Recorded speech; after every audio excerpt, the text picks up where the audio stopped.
Friends, welcome back to Sanjitha's kitchen. ಇವತ್ತು Kabul ಕಡಲೆನ use ಮಾಡಿಬಿಟ್ಟು ಹೇಗೆ ಈವ್ನಿಂಗ್ ಸ್ನ್ಯಾಕ್ಸ್ ಮಾಡೋದು ಅಂತ ನೋಡೋಣ ಬನ್ನಿ. ನಾನಿಲ್ಲಿ ಕಾಬೂಲ್ ಕಡಲೆ 1 ಕಪ್ ತೊಗೊಂಡಿದ್ದೀನಿ ಆ್ಯಂಡ್ ಇದನ್ನ ಓವರ್ ನೈಟು ಸೋಕ್ ಮಾಡಿಬಿಟ್ಟು ನೀರನ್ನೆಲ್ಲ ತೆಗೆದಿದ್ದೀನಿ. ಇವಾಗ ಇದನ್ನ ಒಂದು ಕುಕ್ಕರ್ಗೆ ಹಾಕಿಬಿಟ್ಟು 2 ಅಥವಾ 3 ವಿಷಲ್ಸ್ನ ಹೊಡಿಸ್ಬೇಕು. ಇವಾಗ ನಾನು ಸೋಕ್ ಮಾಡಿಟ್ಟಿರೋಂಥ ಕಾಬೂಲ್ನ ಹಾಕ್ತಾ ಇದ್ದೀನಿ. ಅದಕ್ಕೆ ನಾನು ಇಲ್ಲಿ 1/2 ಮಗ್ಗಷ್ಟು ನೀರು ಹಾಕಿಬಿಟ್ಟು ಸ್ವಲ್ಪ ಸಾಲ್ಟ್ ಆ್ಯಡ್ ಮಾಡಬೇಕು.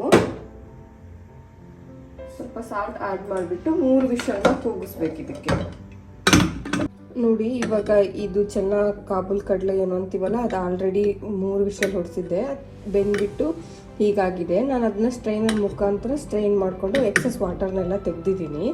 ಸೊ ಇವಾಗ ಅದನ್ನ ಒಂದು ಬೌಲ್ಗೆ ಹಾಕಿಬಿಟ್ಟು ಸ್ವಲ್ಪ ಬಿಸಿ ಇರುವಾಗಲೇ ಅದಕ್ಕೆ 1 ಸ್ಪೂನ್ ಆಯಿಲ್ ಹಾಕಬೇಕು. ನಾನಿಲ್ಲಿ ಕೊಕೊನಟ್ ಆಯಿಲ್ನ ಯೂಸ್ ಮಾಡಿದ್ದೀನಿ. ಇವಾಗ ನಾನು 1/2 ಟೀ ಸ್ಪೂನಷ್ಟು ಸಾಲ್ಟ್ ಆ್ಯಡ್ ಮಾಡ್ತಾ ಇದ್ದೀನಿ. ಯಾಕಂದ್ರೆ ನಾನು ಬೇಯಿಸ್ಬೇಕಾದ್ರೂ ಸ್ವಲ್ಪ ಸಾಲ್ಟ್ ಹಾಕಿರೋದ್ರಿಂದ ಇವಾಗ ನಾನು ಸಾಲ್ಟು ನೋಡಿ ಹಾಕ್ಕೊಳ್ತೀನಿ. ರುಚಿಗೆ ಎಷ್ಟು ಬೇಕೋ ಅಷ್ಟೇ ಸಾಲ್ಟ್ ಹಾಕ್ತಾ ಇದ್ದೀನಿ. ರೆಡ್ ಚಿಲ್ಲಿ ಪೌಡರ್ನ ಹಾಕ್ತಾ ಇದ್ದೀನಿ. ಇದು ಖಾರ ನೀವು ನೋಡ್ಕೊಂಡು ಹಾಕ್ಕೊಬೇಕು, ನಿಮ್ಗೆ ಎಷ್ಟು ಖಾರ ಬೇಕೋ ಅಷ್ಟು ಹಾಕಿ.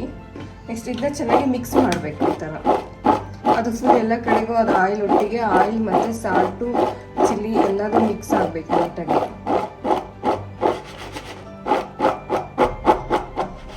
ನೀವು ಇದನ್ನ ಕೈಯಲ್ಲೇ ಮಿಕ್ಸ್ ಮಾಡ್ಲಿಕ್ಕೆ ಹೋದರೆ ಇವಾಗ ಅದು ಬೆಂದು ಸಾಫ್ಟ್ ಆಗಿರೋದ್ರಿಂದ ಪುಡಿ ಪುಡಿ ಆಗೋ ಚಾನ್ಸಸ್ ಇರುತ್ತೆ. ಹಾಗಾಗಿ ನಾನು ಈ ಥರ ಅದನ್ನ ಮಿಕ್ಸ್ ಮಾಡ್ತಾ ಇದ್ದೀನಿ. ಈ ಥರ ಮಿಕ್ಸ್ ಮಾಡೋದ್ರಿಂದ ಅದು ಎಲ್ಲ ಕಡೆನೂ ಚೆನ್ನಾಗಿ ಹಿಡ್ಕೊಳ್ಳುತ್ತೆ. ಇವಾಗ ಮಿಕ್ಸ್ ಮಾಡಿರೋ ಚೆನ್ನನ ಏರ್ ಫ್ರೈನಲ್ಲಿ 180 ಡಿಗ್ರಿನಲ್ಲಿ 30 ಮಿನಿಟ್ಸ್ ನಾವು ಬೇಕ್ ಮಾಡಬೇಕಾಗುತ್ತೆ. ನಾನು ಏರ್ ಫ್ರೈಯರ್ಗೆ ಒಂದು ಪೇಪರ್ ಹಾಕ್ಬಿಟ್ಟು ಅದಕ್ಕೆ ಆಲ್ರೆಡಿ ತುಪ್ಪನ ಗ್ರೀಸ್ ಮಾಡಿದ್ದೀನಿ. ನಾನು ಇದರಲ್ಲಿ ಆಯಿಲ್ ಯೂಸ್ ಮಾಡಿರೋದ್ರಿಂದ ಈಗ ಪೇಪರ್ಗೆ ನಾನು ತುಪ್ಪ ಗ್ರೀಸ್ ಮಾಡಿದ್ದೀನಿ. ಇವಾಗ ಅದನ್ನು ಹಾಕ್ತೀನಿ.